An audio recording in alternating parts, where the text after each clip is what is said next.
Action!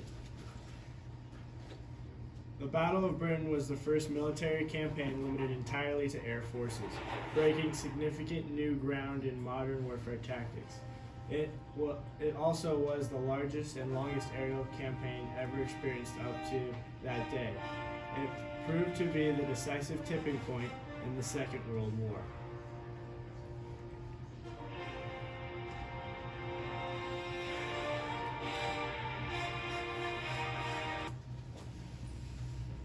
Never in the field of human combat has so much been owed by so many to so few. Winston Churchill. He was one of the few, there were only about 1,000, who fought as a pilot in the Royal Air Force and helped beat the German fighter pilots in the aerial war over England. At this time, nobody was agreeing that war was the answer. The anti-war favor was fed by the grim facts. Economic principles were in shambles as the nation found itself in the midst of a worldwide Great Depression. The workforce was in shreds, and this propaganda poster was a cry for help. A victorious Labor Party candidate ran on the promise that he would close all recruiting stations and do away with the Army and the Air Force. He called for England to set the example by demanding worldwide disarmament. Great Britain, known as one of the most powerful nations, experienced economic depression which worldwide hit Britain the hardest. 70% of Britain's export was dying. The nation was going broke. Navy soldiers suffered from lost wages, hunger riots broke out. Britain's wealthy were often attacked, motivated by the feelings of betrayal and resentment from those not as fortunate. 40% of Great Britain's workforce was unemployed.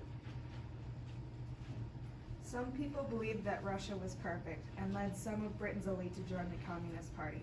A genuine fear that England might be the victim of a communist revolution began to dominate the political thinking of the time.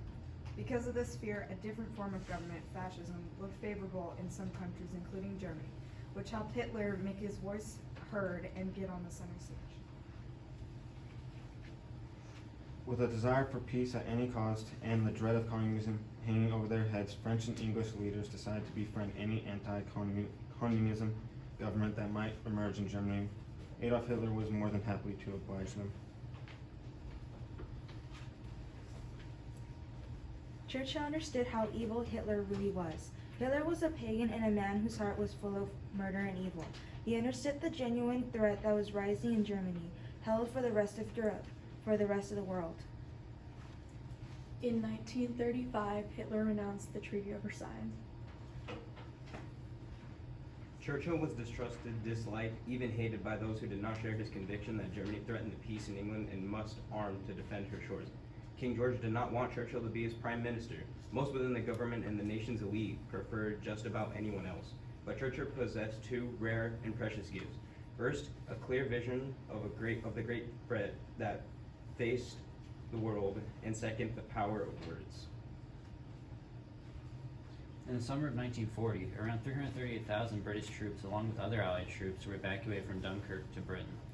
World leaders foresaw that if the troops could stand up to Hitler, all of Europe may be free and the life of the world may move forward.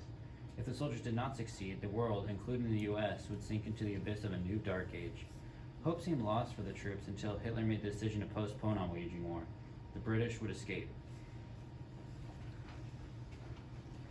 It was time. Hitler had decided to take the battle to the British homeland. First, in order to allow for difficult landings and the unloading of heavy armaments, the invasion had to occur before the days turned short and the weather in the English Channel turned bad. Something was usually happened by late September or early October. The civilians in England were in constant state of dread, expecting an invasion at any moment. The Germans sent the Luftwaffe out of parts of France that once were not their own.